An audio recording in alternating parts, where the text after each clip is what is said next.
lovers, the moon is a thing of beauty. But to this man it is a deadly curse. When the moon is full, this miserable wretch turns into a hairy, snarling half-man, half-beast that prowls the night, his fangs thirsty for human blood. He is a werewolf. Welcome to the Werewolf by Night podcast, the podcast where we talk about Marvel's #1 lycanthrope, Jack Russell, a.k.a. the Werewolf, a.k.a. the Beast. I'm your co-host, Matt Howell. I'm your other co-host, Jacob Balcom.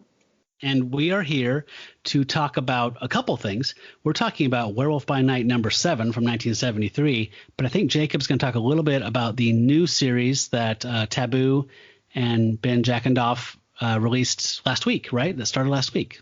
Yeah. I picked it up from my local comic shop, Excalibur, here in Portland. And I got the Jeffrey Veregi variant, which was really, really cool. And I really just want to give a small review of it. I really want you to have read it. Matt, you haven't read it yet. So I want both of us to have read this to really, really go into it. But I really loved it. Like, we talked with Ben and Taboo, and they got us all pumped up because they were so excited. And it's like when a really good friend of yours like has this band and they're so excited about it and they really pump you up about it, and you're like, oh, okay, yeah. And then you go and see them and they're actually good. Yeah. And then at the end of the show, you're like, holy shit, you guys were great. Like, I couldn't believe it. Not that I'm surprised, but you guys were actually good. But exactly, like Ben and Taboo were the greatest guys. But I never read anything. I mean, so I honestly didn't know, but I read it and I thought it was just great. I thought it was a really smart reimagining of the character. I loved the relationships. It was really heartwarming, and not in like a cheesy way, but just the relationships between the characters were really solidified already to where you really felt invested in them right away. And I loved it. Scott Eaton's art is incredible. I thought I can definitely tell, Ben was talking about how he was, thumbnailing everything, and it is just really well constructed. Cool. Like, it's not like someone's first comic. Like, you go into it and you're like, oh, shit, like these people know exactly what they're doing.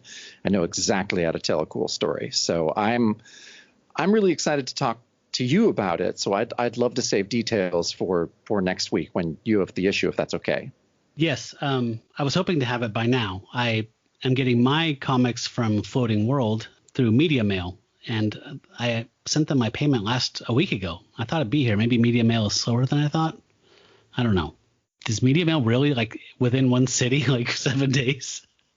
It probably shouldn't be. You might want to give them a call. Okay, I'm gonna make sure they got the payment.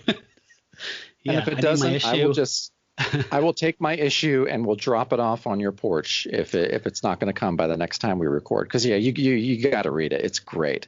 And I hear it's done really well. I've read other reviews online and it seems to be selling out places. Yeah. So I think they actually have a hit on their hands, which is well deserved. Which, like we were talking about with them, hopefully that would mean more stories because they have more stories they want to tell with that character. So I'm assuming if it sells out or the 4-issue run does well and the trades start moving, they're going to have an opportunity to tell some more stories. I hope so. I mean, it's just the first issue, but already this is something that I already have, but I would add to my box if I was just a reader that came into it cold and read it. I would be like, no, this is something I want to subscribe to. So it's great. And there's a lot of good stuff happening at Marvel right now. And it's right at that level with, like Zdarsky's Daredevil, which I'm loving. And you need to get caught up on. Yeah, I do. I'm going to give you behind. the issues. I'm going to give you issues to catch you up because I'm tired of not having anyone to talk to about it. And how deep is this? It's like 23 issues. Oh, okay. I can probably. It's not terrible, but no, I can do that. Yeah, I have them. I'll drop them off at your place. Okay. Cool. Let's go back to 1973. Gladly. We're doing our little Len Wein run here, and this is our second issue with Len Wein at the helm of the story. And this is part 2 of a two-parter called Ritual of Blood. And this has a pretty spiffy cover. I've started to pick up on the Plug, like very Plugian characteristics in his art. Like this is depicting a circus working, like a woman in like a circus kind of get up, like a magician's assistant kind of, garish outfit coming into a tent. And on top of this box, like an animal, like probably a lion pen inside of this tent, is a werewolf crouched, snarling at her. And she's followed in the distance by some carnies that are also carrying torches, all clearly searching for the wolf. And but the woman's face as she looks up at him is like the essence of Plug. Like now that I'm like revisiting him, I'm totally seeing his style. Yeah, it absolutely is a Plug face. And I would say this is our sauciest cover yet as well. Yeah, she's pretty saucy. The carnival workers are not actually any ones that we saw last issue. So these are just bonus carnies with torches, no less. I love that they're carrying Frankenstein torches while they look for the wolf.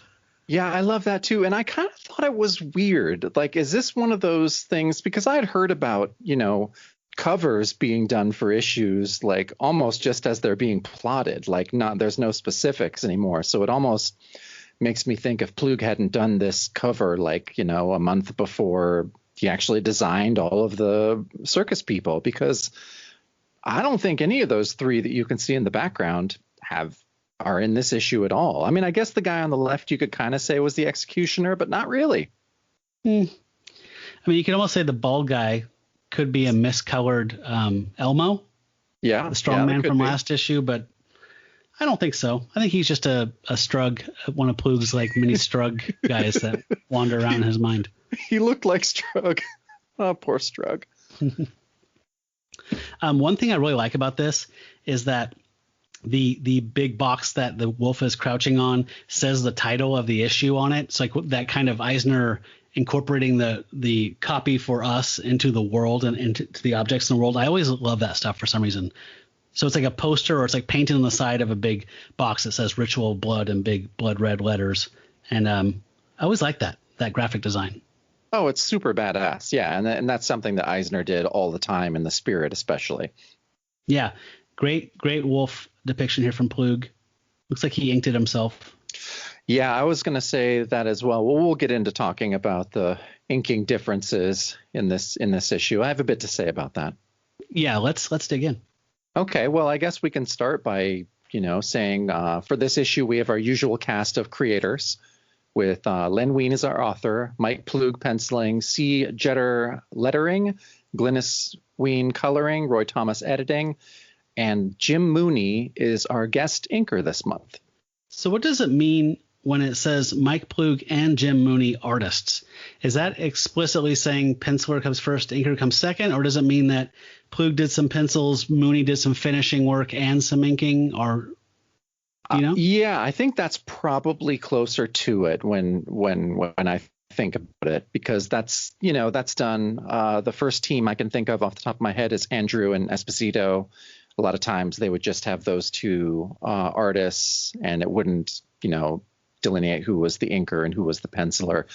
And I actually think that looking at it like that makes a lot more sense on how the art unfolds in this issue. I agree. I think we have some stuff to talk about. But let's talk about the splash. Yeah. Well, I don't know if you wanted to hear a little bit more about Jim Mooney. I'm sorry. Yeah, I didn't mean to jump over your Jim Mooney bio there. Oh, no problem. Well, kind of like our last inker, Frank Boll, Jim Mooney was around in the golden age of comics. Starting in 1940, he worked for the Eisner Eiger shop, and then Fiction House, back when comics were provided by different shops to the different companies. And then he went on and he did kind of the funny animal books for Timely, working under Martin Goodman. And then in 1946, he moved to DC, where he replaced Dick Sprang as ghost artist on Batman. So, he's pretend Bob Kane. Like, I think you mean Bob Kane. Yeah, sorry. Easy mistake to make. You're right. Bob Kane wrote and drew everything of Batman from its inception to the 60s until his death, honestly. And yeah, so he penciled stories written by Bill Finger. Like, how badass is that? Yeah. Did you watch that Bill Finger doc? Sorry, just a quick aside. Oh yeah, was it Batman and Bill or Batman and Me or something? Yeah. No, I did. I loved it. It was so good.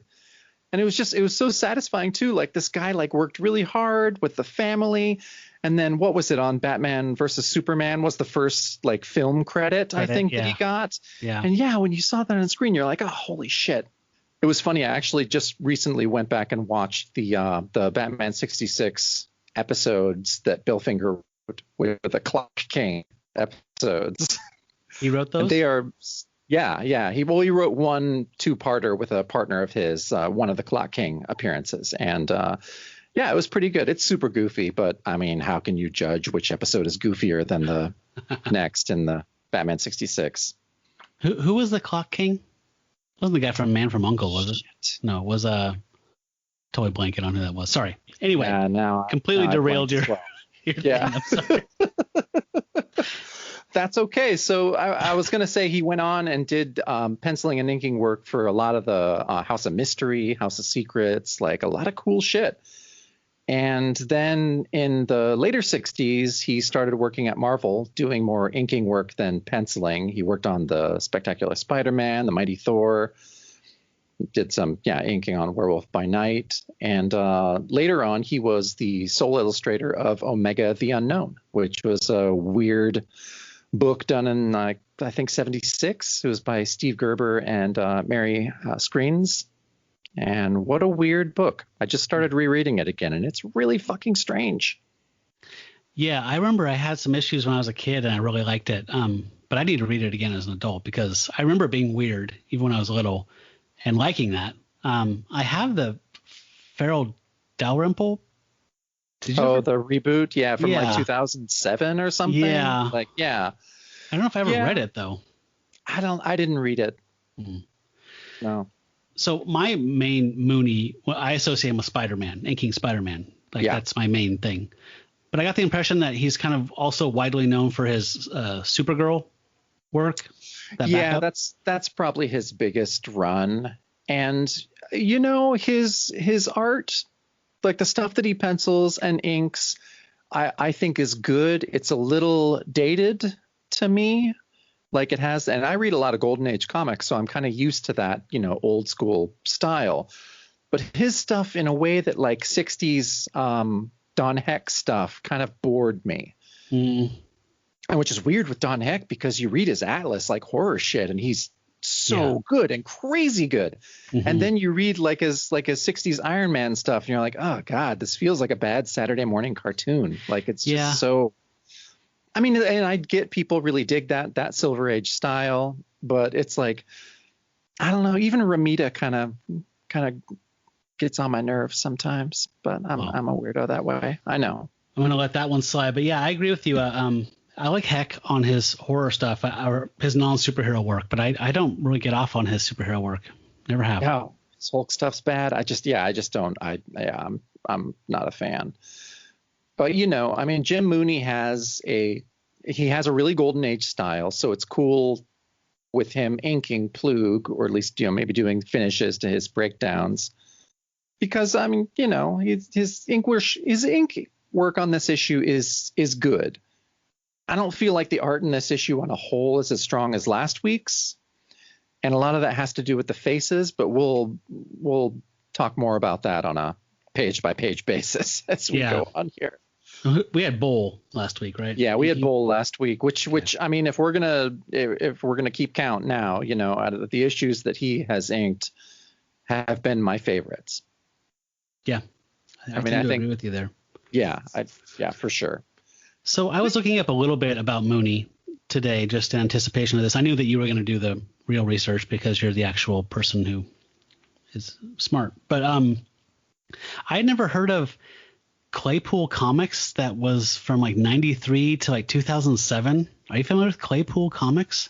Yeah, I mean, there were so many tiny little comic companies from the early 90s on that, no, I wasn't familiar with that at all. I saw that too. I was just like, Peter David had some like 87 issue title, and there was some book called Deadbeats that I guess it's still it's online. I looked, like they still publish it online. It's been around since the imprint started in 93, and it's like a vampire like soap opera, and I don't mean that in a negative way. I mean that like in a Buffy kind of way. Like the pitch, I don't know how much you looked up about it, but it sounds like Lost Boys. Like this family moves to this small town, and then 4 people on the beach like these teenagers get eviscerated by this pack of vampires who comes through the town, and then the story just starts. And so it's like this Dark Shadows, Lost Boys kind of thing, and it sounds interesting. It's shocking that it's still going on today online. That is a little shocking. Yeah. But yeah, I couldn't find any reference to any collections or anything, so I don't know if I'll ever be able to read it, but I'm intrigued. Yeah, that sounds kind of interesting. I would check that out. But I mean, how many damn comic companies were there that started up in the late 80s to early 90s?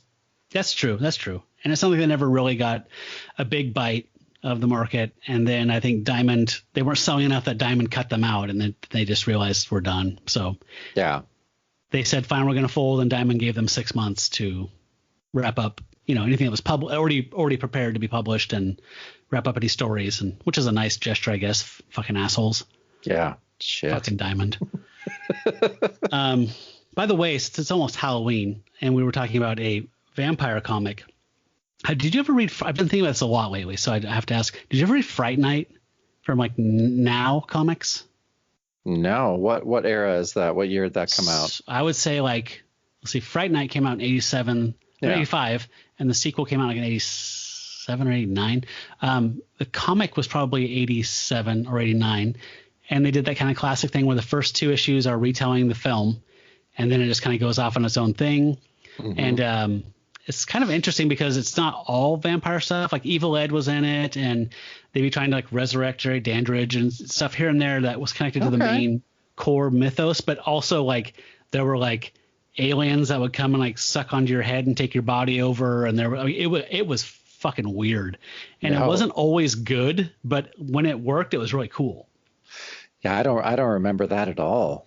You said that was around 80, I would say like around 87 to, I think it ran for like 24 issues, and there were several Halloween specials in 3D, and they reprinted those a couple times too. So I've been thinking, I don't know why I blame doing this podcast. I've kind of got the binding bug, so I had a bunch of Moon Knights out, and I realized I had a whole Moon Knight run like ready to bind, and I just stopped at one point and found my Further Adventures of Jack Russell bind I was starting, and now I'm thinking about Fright Night.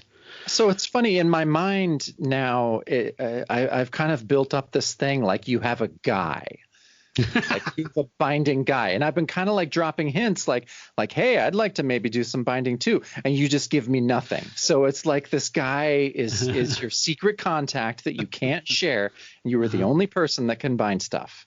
I appreciate you understanding that. Okay, I figured that was how it was. Just wanted to say it out loud.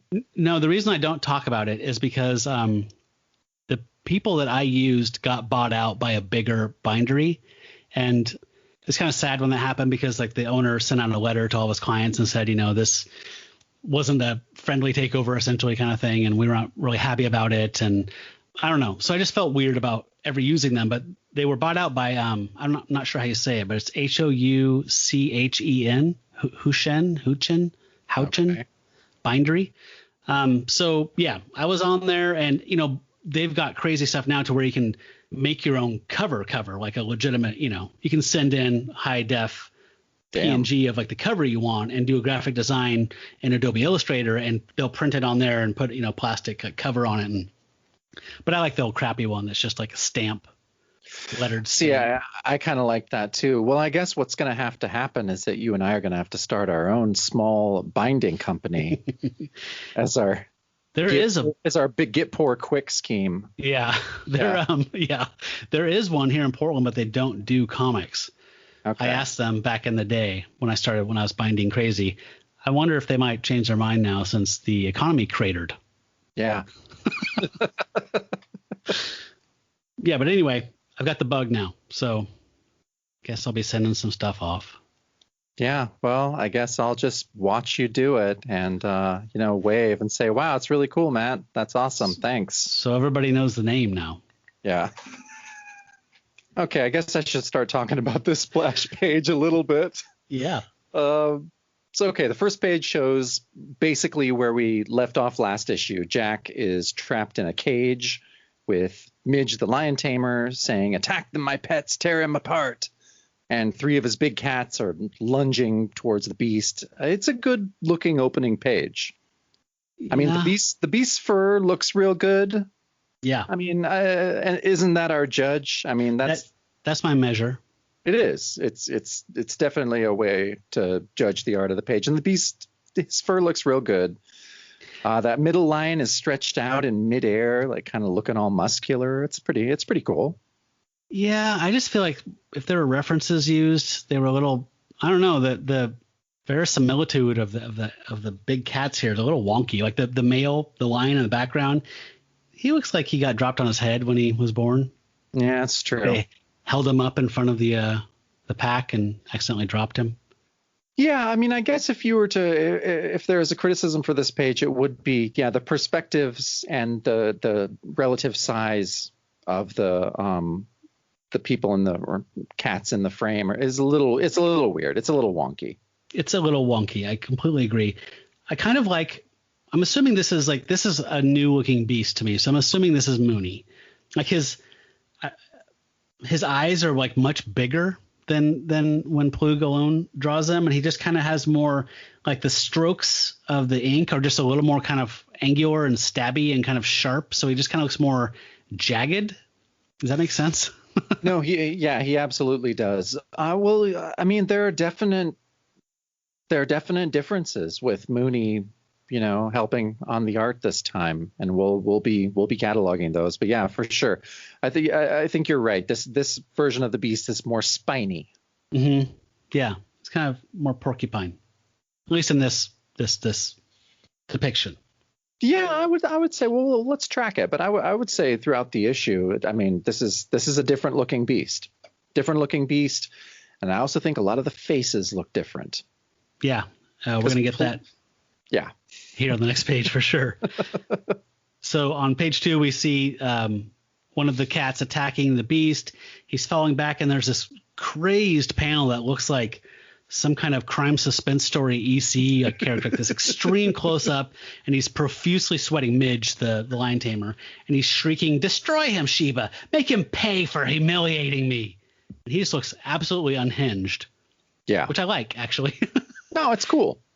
And then there's a classic, if you're doing a drinking game at home, have a drink, because there's a judo kick where, the classic, the beast takes the momentum of the springing puma or whatever it is and rolls onto his back and kicks him backwards. And then the male lion jumps onto him and attacks him. And we get another, I don't know what you call those. I call them porthole insets, but it's a circular inset of Midge. And he's just still unhinged, and I love how expressive and bizarre it is. Like it's a red background with like stabbing, emanating black rays of just like action intensity coming out, and he's got that weird shadowing where the shadow that is front in the foreground, so his face is dark and his contours are light, and he's just like looks like he's in Scanners trying to make Michael Ironside's head explode. Like he is raging. He also looks like Peter Noon from Herman's Hermits. And then and the beast is thinking, like, I could sense the maniacal gleam in Midge's eyes as the Black Maned King tried to rake its razor claws across my furry chest. And I felt my unnatural strength increasing, growing at the thought of what satisfaction my death would give the little man. He's kind of first of all, he's ramping up with some rage. He's got kind of a Hulk anger thing going on, thinking about how happy his enemy would be if he died, and he's getting strength from that. Yeah, no, it's I love that bottom panel with the inset, little porthole, and then the beast wrestling the lion, the narration. It's a great bottom panel. Yes, and before we jump on, I have a house ad on the bottom, and apparently this month was the appearance of a beloved character. Need a vampire killed? Call the man named Blade. He's lurking outside the tomb of Dracula. Where else? I love those corny in-house So do ads. They're so comforting. So yeah, now on the next page, the beast continues to fend off his lion attackers, saying, "Why do big cats attack me when they are so much like me? I will kill them all." So Jack is in trouble until we see Big Elmo steps in, pulling the lions off of the beast. And I love in that bottom panel, the question marks are used to hilarious effect a lot in this. So it's the beast making a because he's confused. Something good is happening, and it's Big Elmo tearing these lions off of him, while Midge is saying, "You big gorilla, you'll ruin everything." And Big Elmo says, "Everything, little Midge? No, only your attempted murder. I will not let you hurt Jack." So Elmo, again, being the good guy, breaking up the fight. Yeah, he's the real heart of this two-issue story here. He is, but his belt, right? Like, how would you describe his awesome belt? Well, it's like a back brace if you're working in a warehouse, but it's bedazzled with brass studs and a big diamond on the front. And he has like a leopard print loincloth on. That's it. That's all Elmo wears. Yeah. No, he doesn't need anything else. So one of my favorite illustrations of the entire issue is on this page, and it's in that panel you were describing.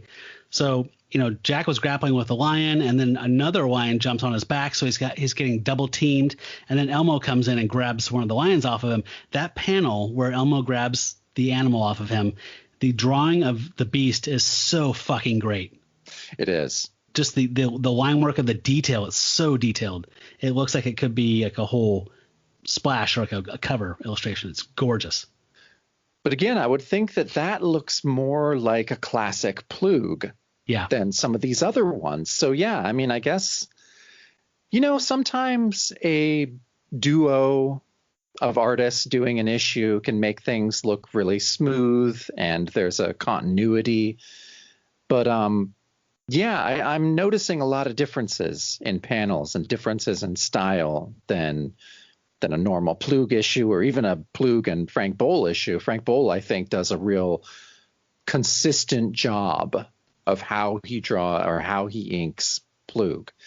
And yeah, this is just a little more spotty, but you are right. That's probably one of the best illustrations of the Beast in the entire issue. Yeah, mark it, dude. That's going in the Instagram post. Okay.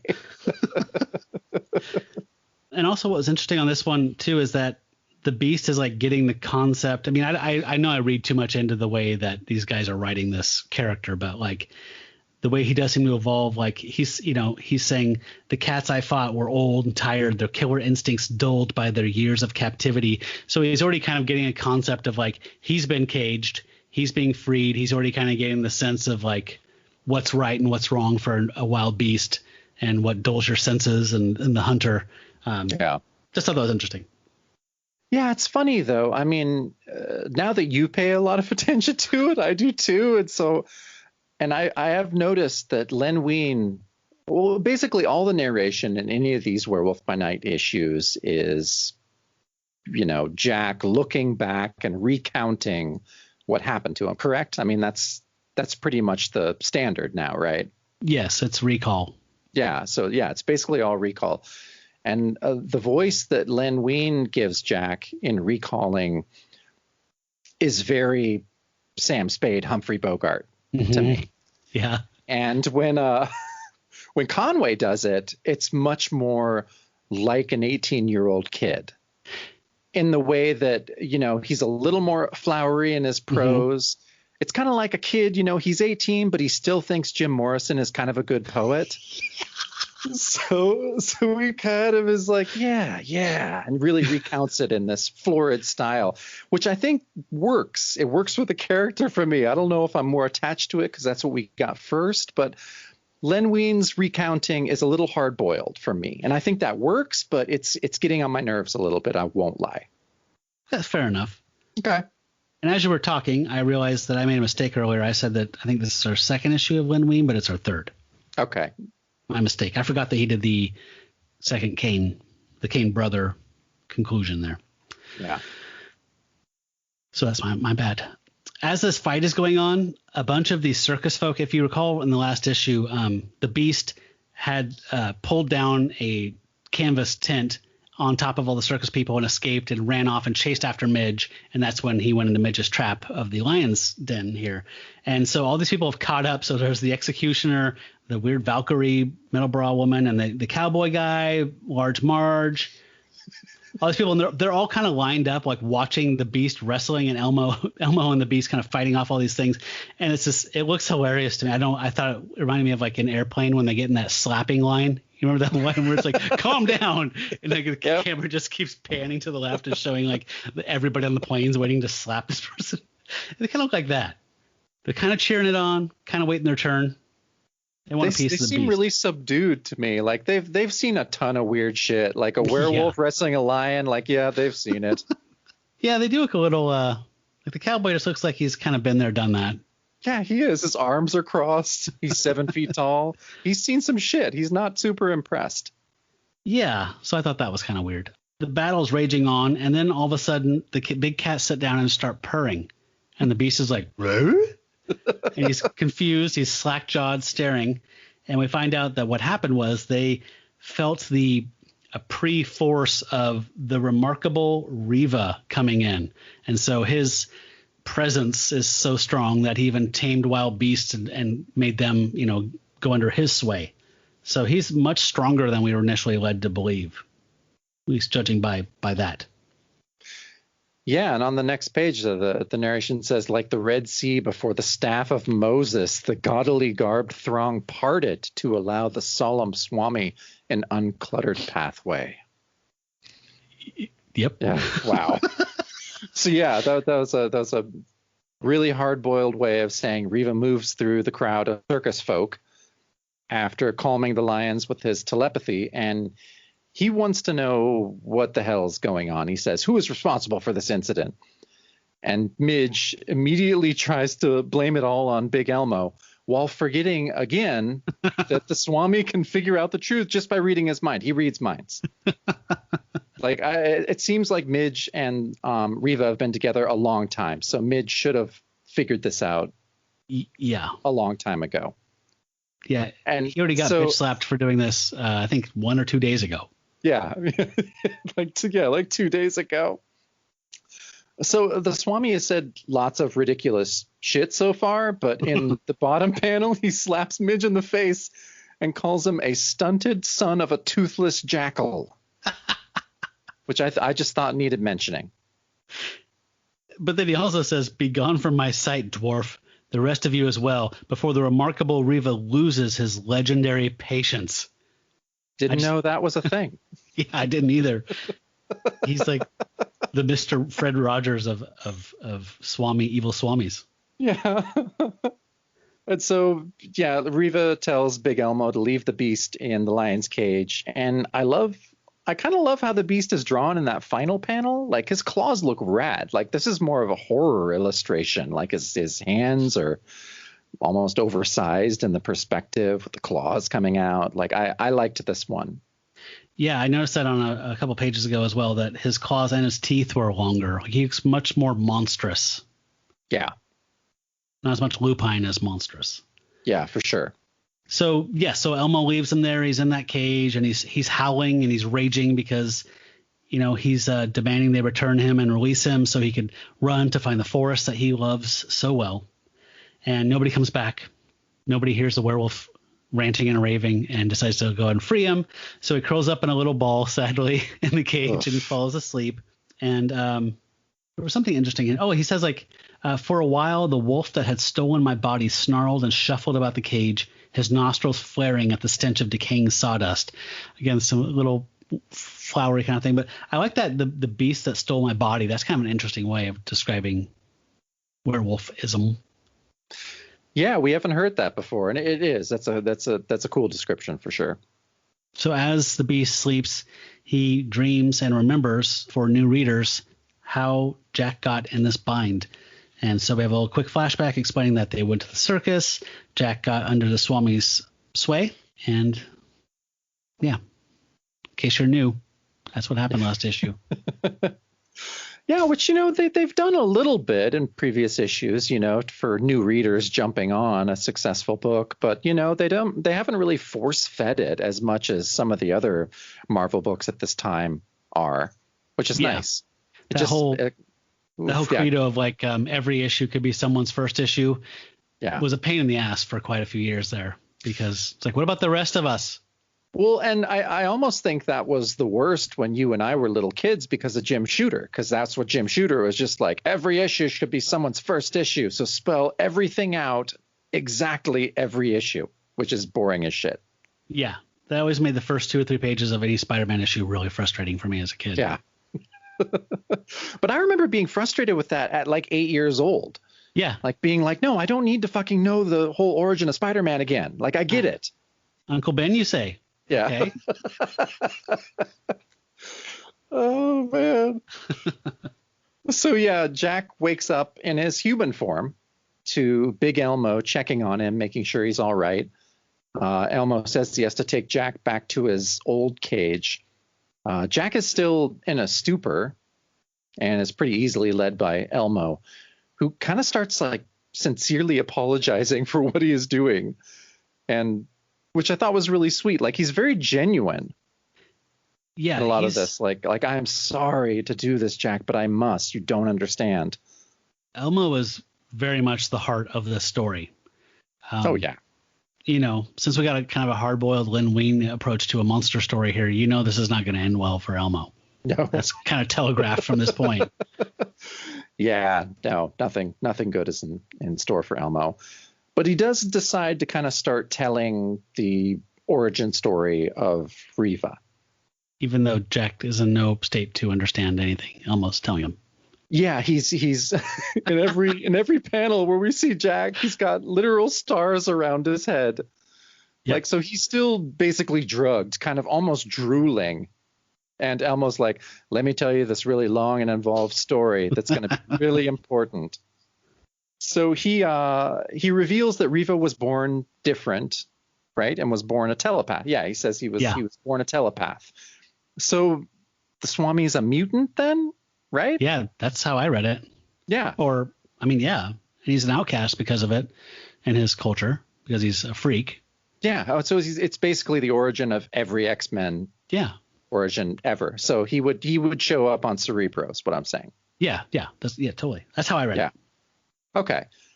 And his mental powers made him an outcast in his native Nepal until he heard a conversation that would change his life forever.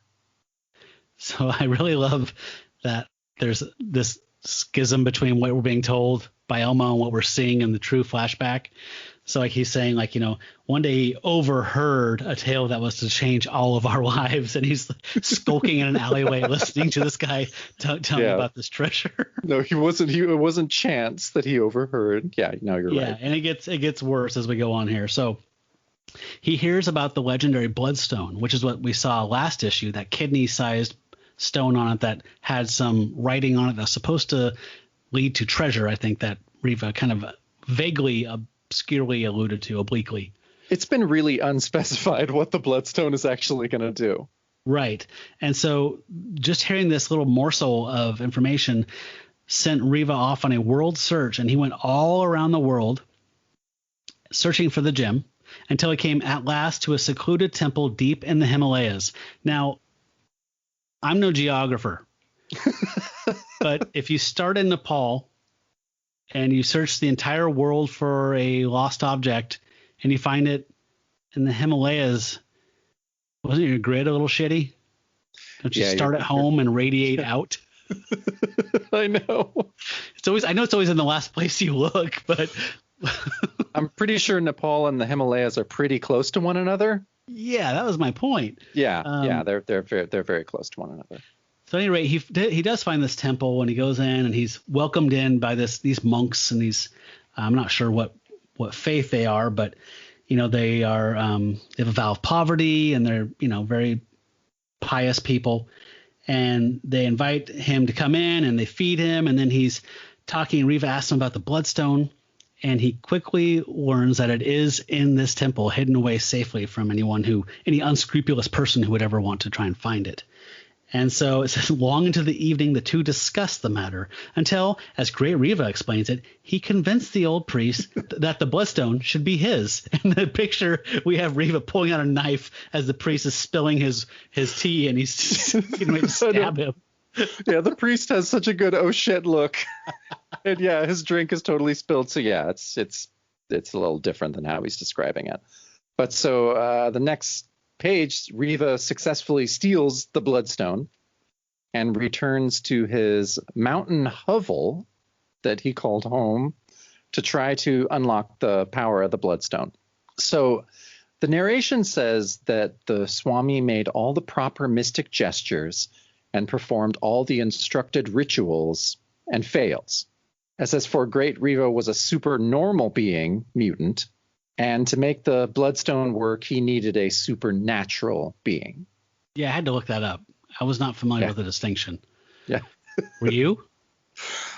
No, I just thought that, extra normal or super normal would be a mutant, and supernatural would be something having to do with magic, basically.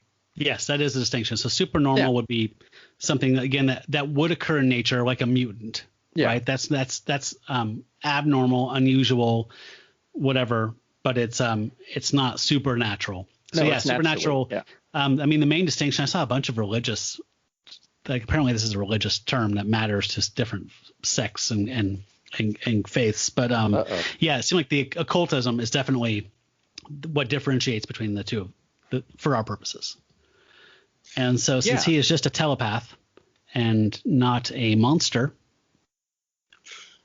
And the next part of his story is basically him searching the globe to find weird supernatural beings. So he's basically assembling his heist crew. Is how I saw this. Yeah, Riva's 11.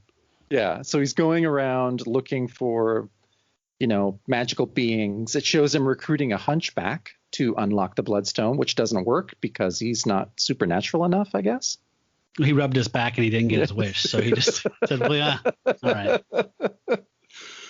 Yeah, so it shows him just kind of gathering people. It shows Big Elmo and some other people. So Riva has a large enough crew at this point that they're having a hard time remaining incognito. So he ends up hooking up with Calliope Circus to hide in plain sight as a traveling freak show or circus. Did you ever watch Carnival on HBO? I watched the first few episodes and I enjoyed it, but for some reason I got sidetracked and never went back. Yeah, that reminded me of kind of this whole premise, like it's a circus that's operating as a normal circus, but that's just the outer shell of the story. Like the inner shell, the inner core of the story is they're going on this like supernatural quest, and it's tons of magic and weird shit. And so I kind of got that vibe from it, which I loved because I love that show. Who was the showrunner of that? I can't remember. Something Weiss. Not somebody that you knew well. Yeah, it's someone that's done. Yeah, it's someone that's done big things or other things that I'm familiar with, but I just am not putting those two things together right now because of brain issues. Yeah, I understand. Right there with you, Chief. Yeah, normally occurring brain issues. Nothing supernatural, just normal super brain normal shit. Brain problems. Super normal. And in this whole flashback, Plug applied that same thing we talked about in the Joshua Kane, I think that issue where the edges of the panels are all kind of like have little blips and bloops of like plasma, or of like ectoplasm, where it's just you can tell it's psychic recall and not hard-edged reality. I love that distinction. It's so cool. And I really want our trademarked term of plug-plasm to take off for all the kids to be saying it. Was it plug-plasma? Plug-plasm? Plug-plasm or plasma? Which one did we go? Plasma, I think, is what we went. I think it was plug-plasma, yeah. Yeah, okay. TM. Not TMI, TM, trademark. Yeah. So Elmo's wrapped up the story, says, sorry we have to do this, please don't hate us, Jack, for having to do this, but we need a supernatural beast for Riva's plan, and we've traveled quite a ways, so I'm sure you understand. we cut to Buck and Lissa arriving because they're trying to find Jack.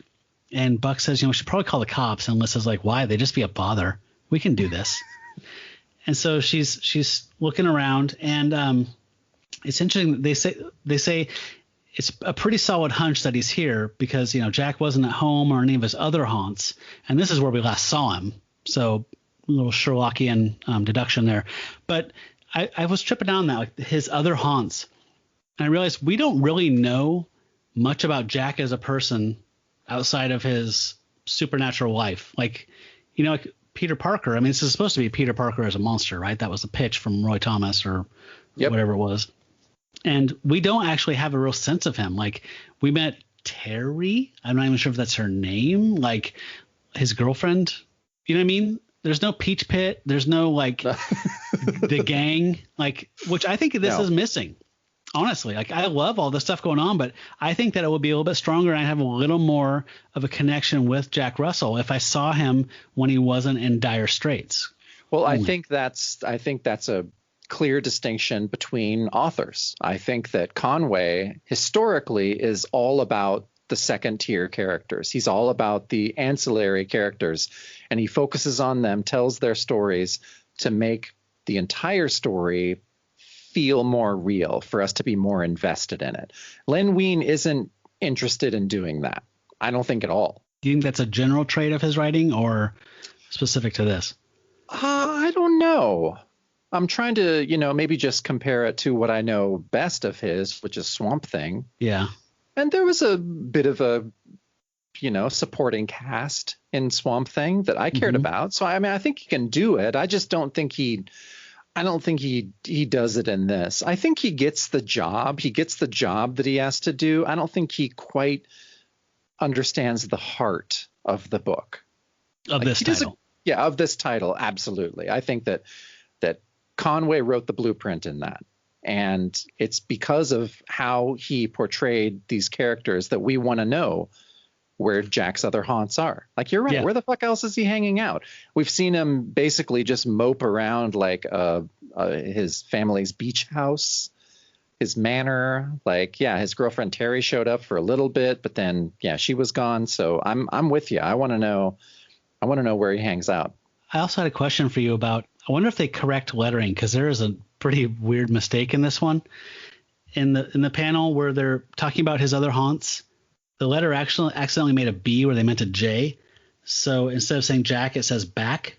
Back always said he wanted to run away with the circus. Did they correct that when they went digital? Let's see, what pen? Middle right? Says Jack always said he wanted to run away with the circus. So it is corrected. Okay. So they're walking around and they run into Calliope. And he's saying, hey, can I do anything for you folks? And like, yeah, we're looking for a friend of ours, tall, red hair, about 18. His name's Jack Russell. He's like, Russell. Sorry, I never heard of him. And Lissa says, well, you mind if we walk around and look for ourselves? Yeah, I love on the next page. He's like, matter of fact, I do. You can see for yourselves. The show ain't opened yet. Come on back later. And then Buck interrupts him and says, and we'll come with a police escort. Now, we can do this thing friendly or otherwise, buddy. It's your choice. Buck is stepping up. I love my Buck. Yeah. Gotta love Buck. And so then after that, Calliope's all Stan Lee again. And it's just like, well, in that case, step right this way. I'll give you the grand tour. And so right away, he introduces them to Riva. And Lissa comes right out and wants to know where her brother is. She says, the last time I saw him, he was going into your tent. And Riva's like, I see a lot of people. And then he calls her, what does he call her? Mem Sahib. Which is correct. It's a female honorific. Mm-hmm. So it's, hackneyed but accurate. And so then Lissa kind of past him catches a glimpse of her caged brother through this parted curtain, and the curtain seemed to unroll itself. Like, so this is Riva wanted her to see Jack so he could capture them, right? Like, that's what I got from this. Oh, really? I did not read that. Because it looks like the curtain is being unrolled on its own almost. Like, am I looking too into this? So you think Riva did that with his mind? I do. I thought he was a telepath, not a telekinetic. This is Marvel Comics. When is a telepath not a telekinetic? I just thought they go hand in hand as far as Marvel's concerned. Okay, well, I honestly thought because that first panel when he is speaking to her, you can see the flaps already kind of open, and then it rustles and like whatever. Like I thought that the wind blew essentially, and the flap just kind of went up in the wind, and she happened to see the motion and turn her head and saw Jack in a cage behind that flap. Well, I would just prefer to believe in a more magical world. I guess so. Yeah, she calls him his Swami ship, and then she tells him, "You bet your turban I do." Yeah, she's full of sass. Oh yeah, no, I love how strong Lissa and Buck are coming on in this because they know Jack's here and they're pissed. And I love Buck's threat to Rihva. It's, Mister, if you've done anything to hurt that boy, it'll take a vacuum cleaner to pick up your pieces. That's great. Yeah, it is. God, love Buck. This next page is an odd one. So they're trying to talk to Jack, and he's in the cage, and he's confused. The only thing he can manage to say is, Lissa? And she's like, oh, Jack, are you all right? Have they hurt you? Jack, please answer me. You know, they're realizing he's doped up. Something's wrong with him. And this middle panel is so rad. You know, they're talking to Rihva and saying, hey, whatever you did to him, you know, I'll rearrange the contours of your face. I know, I loved it. He says, Rihva says, I will do more than tell you, Effendi. I will show you. Look at me, you fools. Gaze deep into my eyes. And there's this great batch of plug-plasm and like a big disembodied eyeball just floating. And Buck and Lissa get zapped by Rihva as well. And the colorist in my comic got confused and thought Buck was Jack and gave him red hair. But I'm sure they fixed that in the digital one as well, right? No, not at all. Buck has red hair. I'm looking at it right now. Okay. So they're both just, you know, looking downcast, hypnotized. And Calliope says, hey, 2 recruits for the show, huh? What do you want me to do with them? And he was like, I don't give a shit. Just do whatever you want with them. And so in the last panel, we get Calliope starting the big show that night. He's like, hurry, hurry, ladies and gents. Step right up to see the wonders of the age. The hideous chicken man, the sensuous serpent girl. And Buck is wearing a chicken costume. And Lissa is wearing a weird spotted, I don't know, it's like Serpent Society reject outfit. Yeah, like but it's like an Emma Peel bodysuit. Yes, right. So it's very snug. And I, on reading this panel, said if there is not a spinoff, at least a mini, the Chicken Man and the Sensuous Serpent Girl, I'm going to be pissed. Oh, it didn't even get Marvel a tryout. 4 issues. Yeah, but at least a tryout. God damn it. Yeah, but they're just up on stage, also just staring down. I would be pissed if I was a local yokel who was here to see this and just see these people, idiots dressed up like this, staring at the floor. No, hideous it's funny. Chicken Man. No, because you know, Rihva doesn't give a shit what he does, and obviously Calliope doesn't give a shit either because he just finds whatever like stinky old unused costumes from the geek show that happened years ago, and yeah, just slaps them on Buck and Lissa. I also had a question about if this was not a jab at Stanley also. Like, okay, just, I don't know, make up a couple characters. Chicken Man? Yeah. And sexy snake girl? I know we probably read into that, but I really want there to be some very slight, like good-natured jabs at old Smilin' Stan. That would make me happy. He's fun to rib. He's fun. Yeah. So yeah, after that, Calliope sees the full moon and starts to introduce the crowd again to the wild man of Borneo, a helpless victim of the curse of the full moon. And Jack starts to transform. And this is a pretty awesome transformation series, right? Yeah, I thought this was really, really cool. So it's like we get the different stages of transformation surrounded by yellow and green dots of blue plasma. That's a second night. But it's interesting because Plug is turning him by a quarter turn, like on as each stage happens. So he's like looking towards us, and then he's like in full profile in the next one, and then he's quarter profile away from us, and then it's back to us, and then he spins around fully transformed into the beast in the full shot of him.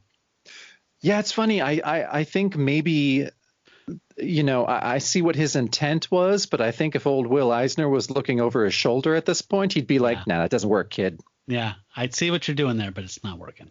No, it doesn't. But the final view of the beast looks pretty cool, I think. Yeah. And so Riva comes in to tell Calliope to stop the show and kick everyone out so he can begin the rituals. Yeah, and so all the I was almost said freaks. That would have been insensitive. All the carnival trash are collected around Jack's cage. Because this is, what they've been working for the last couple of years. And we also have a new character that I don't think we saw yet. He is a Native American guy smoking a peace pipe, wearing like a deerskin. Did you notice that dude? He wasn't around before, was he? No, is his hat like a buffalo head with horns? That's what I'm saying. Yeah, and he has like he's in Fred Flintstone's lodge. No, he's a water buffalo. Yeah.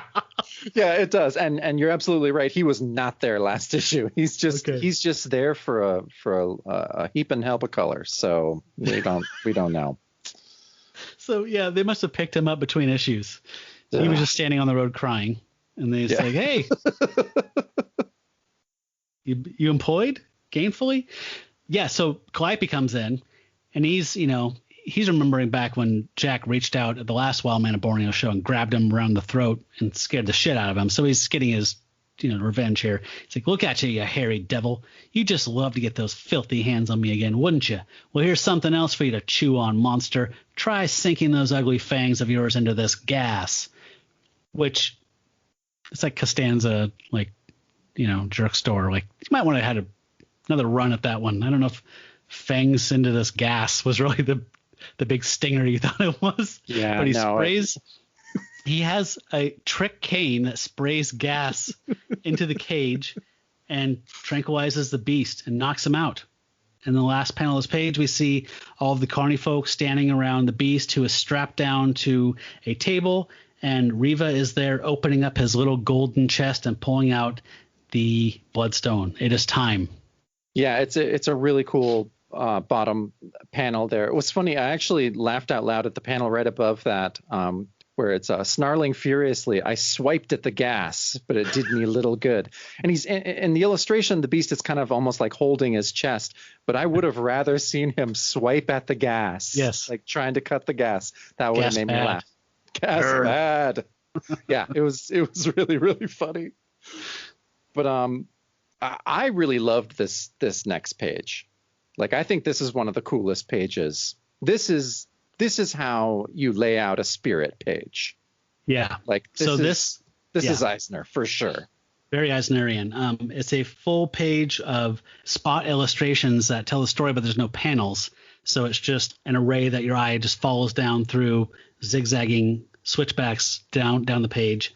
Riva starts pontificating here, saying this thing was the bloodstone was first created in a mountain sanctuary by a wizard king named Kamen Ru, and he had this treasure, and he was this famous wizard king, and it's even said that demons sat at the foot of his throne. And he's a very gnarled looking kind of Graham Angle kind of dude, bald. He looks like the Vulture meets I don't know, Crypt Keeper. Yeah, no, there's definitely a Crypt Keeper vibe there. No, it's I think a Graham Angles vibe for sure. I just Kamen Ru. I love how he's the possessor of history's greatest treasure, of whom it was said that demons did sit at the foot of his carved jade throne. And I do love the little demon that's sitting at his throne. It's really cool looking. A lot like he's from Wizard of Oz.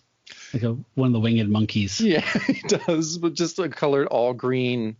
It looks like he's made out of jade, actually. Yeah, and I love this touch here. So he has the bloodstone, but he didn't have any heirs. So when he was on his deathbed, he decreed that he wanted to be buried with the fortune. And so he has this big royal kind of wedding. These slaves are carrying these chests full of treasure with him. And then it says that he ordered the execution of all the people that buried him. So that kind of like final touch of secrecy, like, so they put him on the tomb, and then other people came and killed them. So the secret was with them. And the legacy that he left behind, because he had no heirs, was that he carved a map to where his treasure was on the bloodstone. And the only thing that would make the map appear to the human eye was if it was immersed into the blood of a supernatural being. So now all is revealed. Yeah, we finally understand what the fuck the bloodstone does. It's been so unclear up to this point. Now I'm like, oh, okay, magic map. All you had to say was magic map. Yeah, and I like the magic map. I'm not gonna lie. Oh, it's awesome. I do, but I gotta be honest with you. I am all about the magic in this title so far. So when this reveal happened, I felt like Marge and Fargo. Like, this is all about money.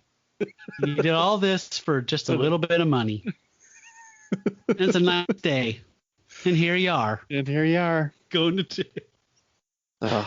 I don't know. I was a little bummed. I thought that he was going to rule the world. I thought he was going to do something a little bigger than, like, he just wants a bunch of gold and jewels.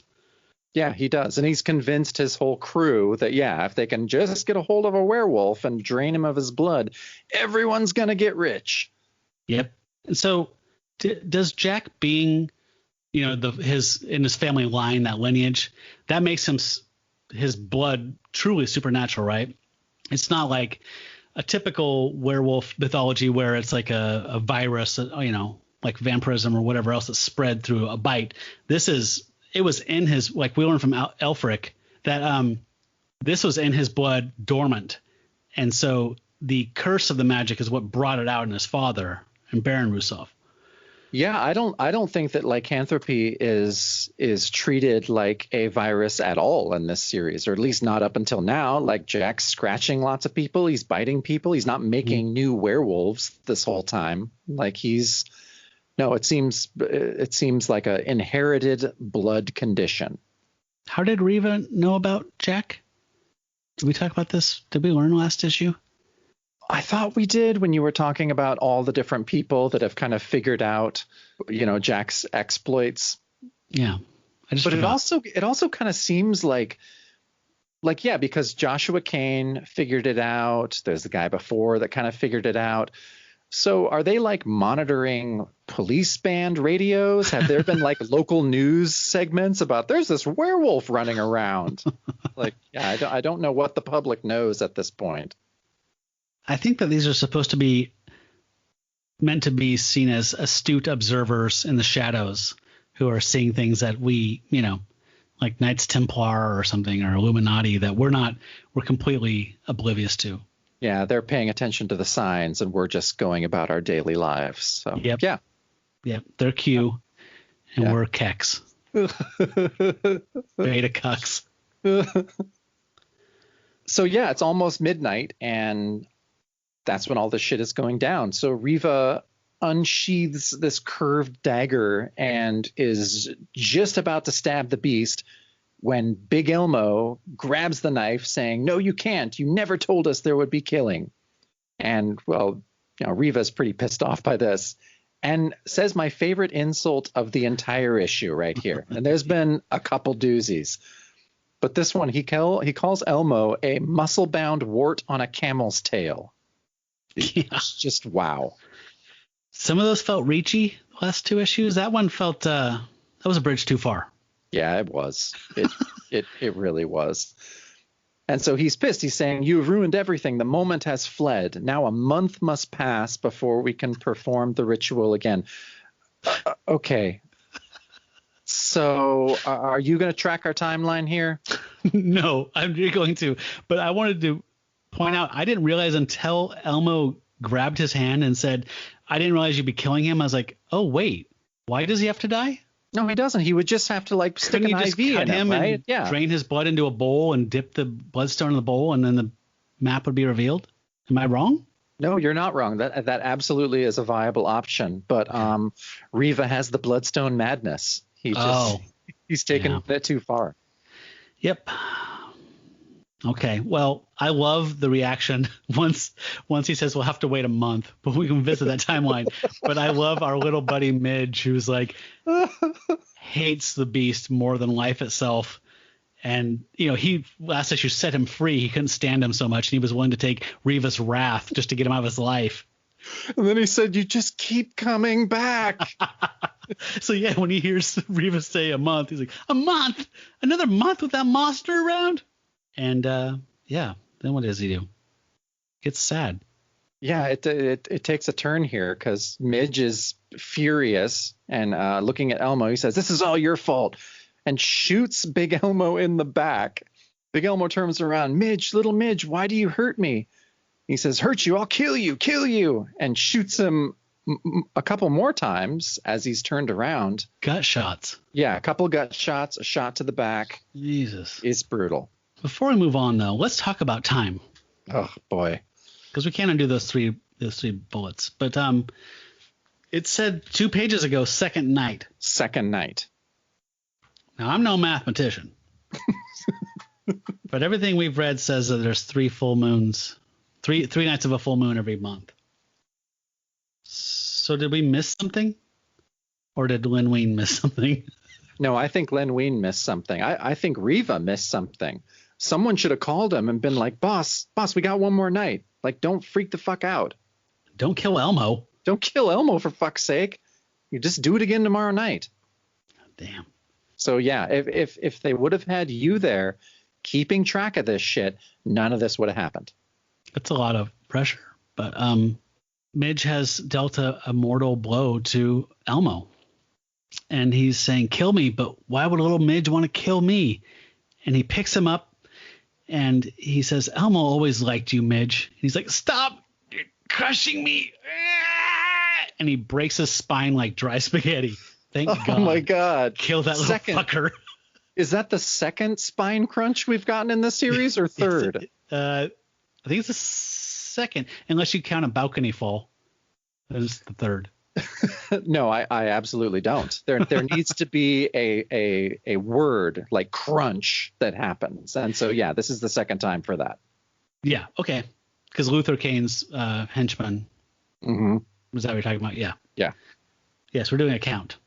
So another tragic death, much like the sad one of Strug, which was heartbreaking when he was a loyal servant and he gets shot in the gut. And it's just like, why? Why kill Strug? So sad. Which we thought was heartbreaking.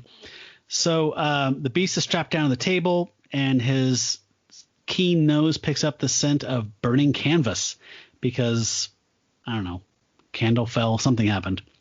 But he says, an infuriating thought filled my moon-beclouded mind.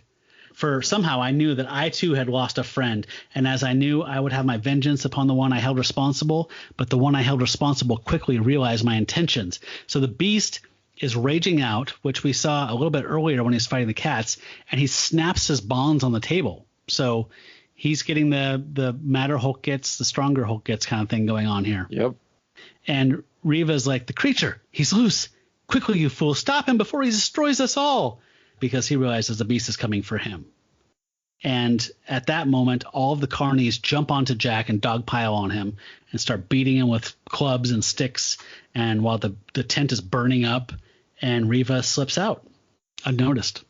Yeah, so Rihva's gone. Next illustration, we see the Beast throw every one of the circus folk off in one fell swoop. And he's looking around for Rihva, and he's thinking, man in robes runs from me, tries to hide, but robed man killed my friend, and now I will kill him. And so he's going, it says across the carnival grounds. He followed the Swami's spoor, my animal's keen sense of smell, picking up Rihva's particular odor out from the It's called thousand. Nag Champa. Yeah, it really is some kind of You don't need to have a wolf incense. nose to find that dude. No, not at all. And so he tracks him to his lair, and Rihva was not alone. He has Lissa. So he has his curved dagger out. Lissa, as the sexy serpent lady, is being held. He says, back, monster, stay back, or I will carve your sister into so many pieces of cooling meat. Yeah, I mean, I'm not surprised Rihva's scumbag, but that was a particularly gruesome description there. But I do like that he went to the classic hostage standoff. Like the classic fallback. And again, once Riva says all this, the beast's reply is just a again with the question marks. And so it says, Jack gazed at her in confusion, my feral eyes peering deeply into hers, stirring some faint spark of recognition. But then Lissa just fucking takes charge and turns around, scratches Riva's eyes. Okay, pal, hands off the merchandise. And she scratches Riva's face. He's like, my eye. And she says, Jack, what's happened here? Looks like the whole place is afire. What did you? Good Lord, Buck, he's still entranced. And so she realizes they have to go save Buck. And Riva's on the ground saying, my eye, my eye.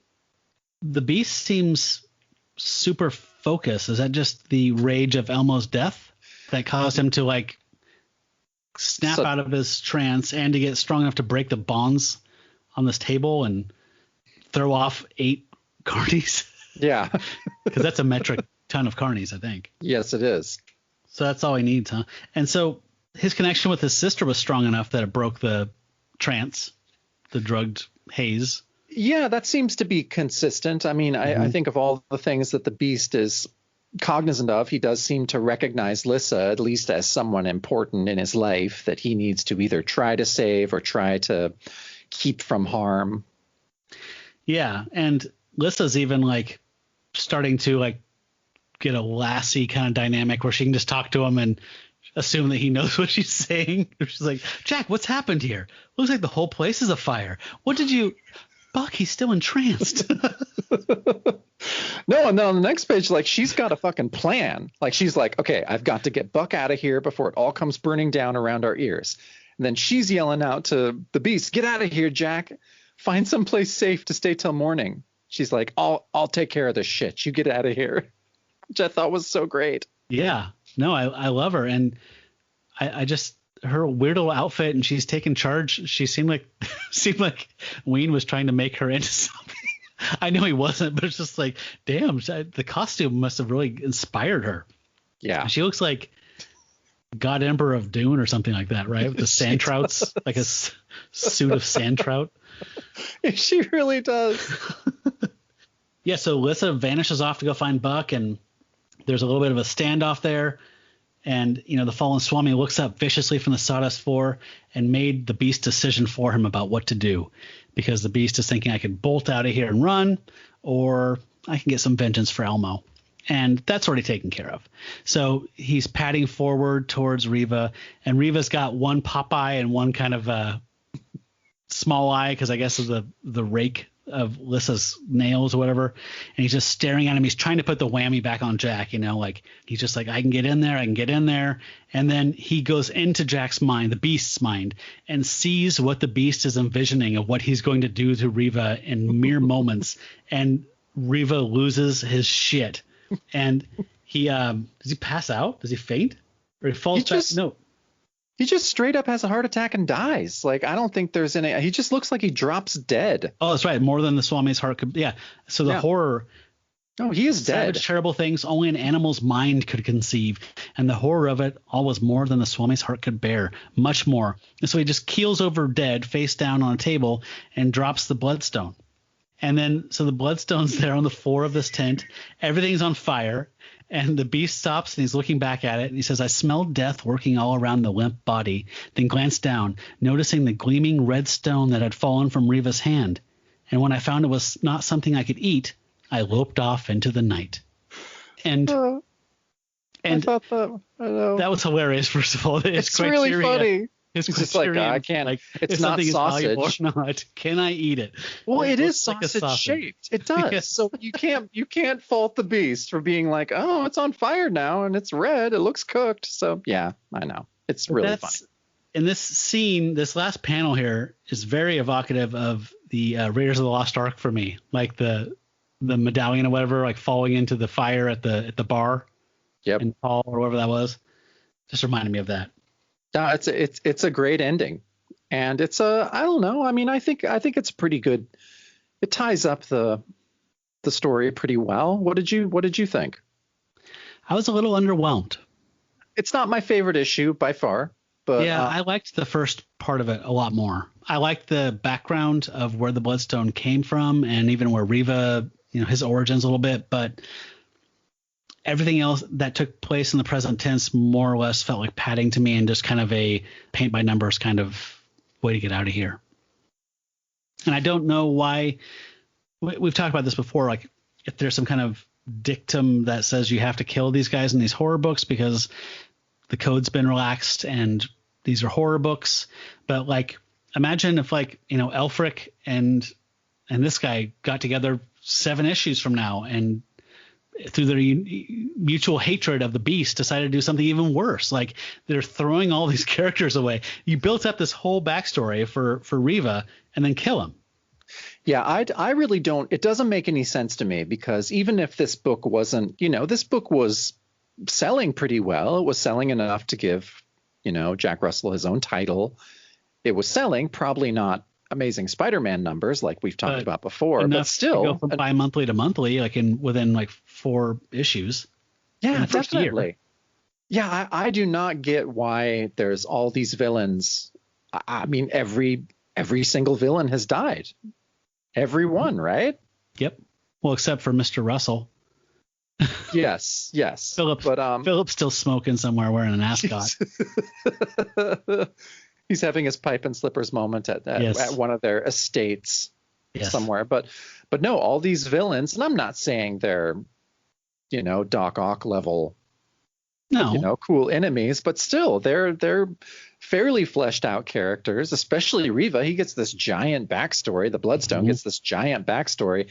And then, it's just thrown away at the end of the issue pretty much. Yeah. And, you're saying he's like not Doc Ock level, but I don't think that people realized when the first Doc Ock story, the first Vulture story, whatever, that these characters had all this potential to be these iconic, a lot of the early Stan and Ditko characters seem like cast off, like just freaks, like just what's some weird fucking thing we can throw at Spider-Man this week or this month.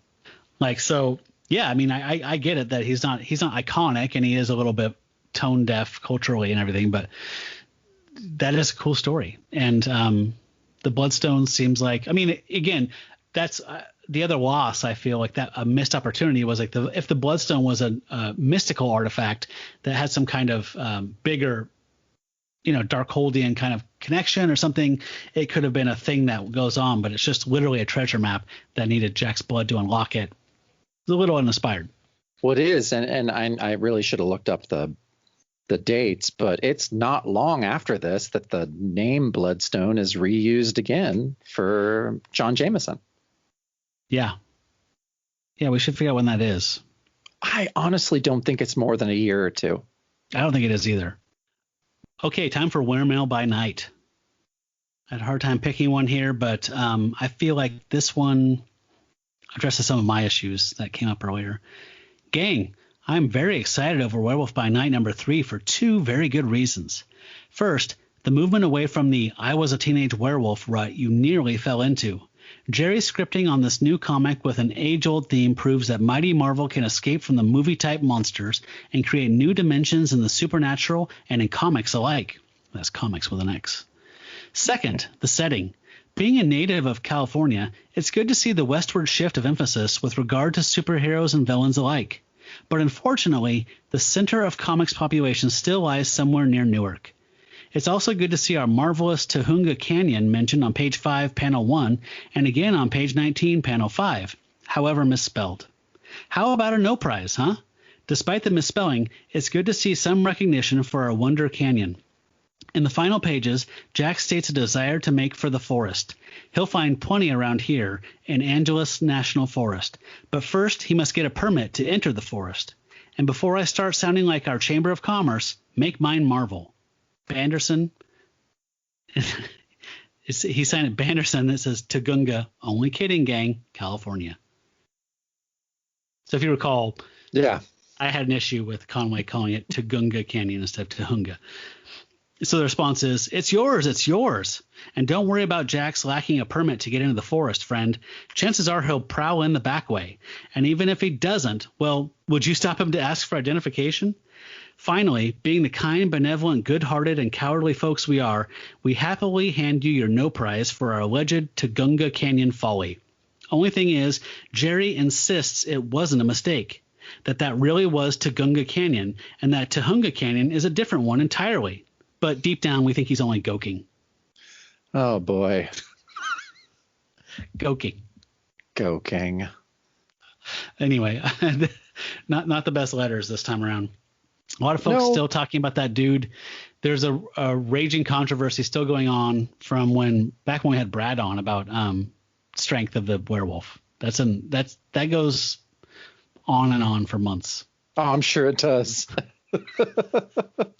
Right. And I really do believe at this point Roy Thomas has passed on the duties of answering these letters to a flunky at this point.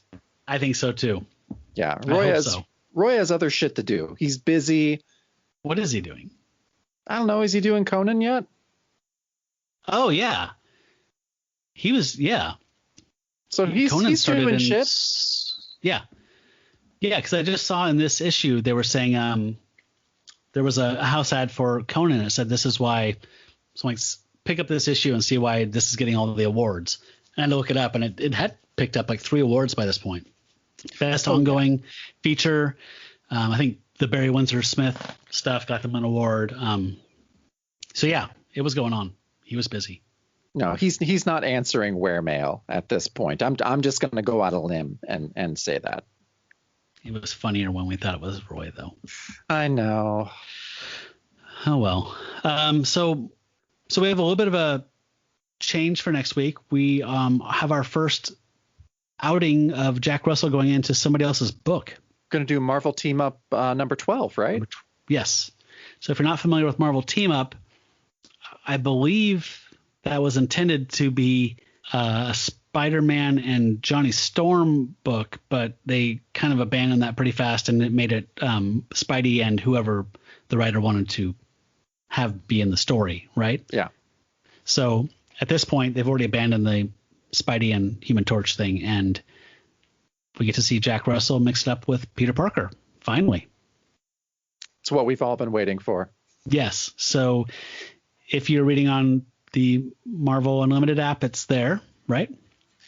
Yep. And if you're reading this through either the collected edition or the essential or the omnibus, I think it's in all of those. So you should have no trouble finding it. So read Marvel Team Up number 12 for next week, Webheads. Anything else we missed? Not that I can think of. Right on. Well, till we meet again neath the full moon, furry ones, here's howling at ya.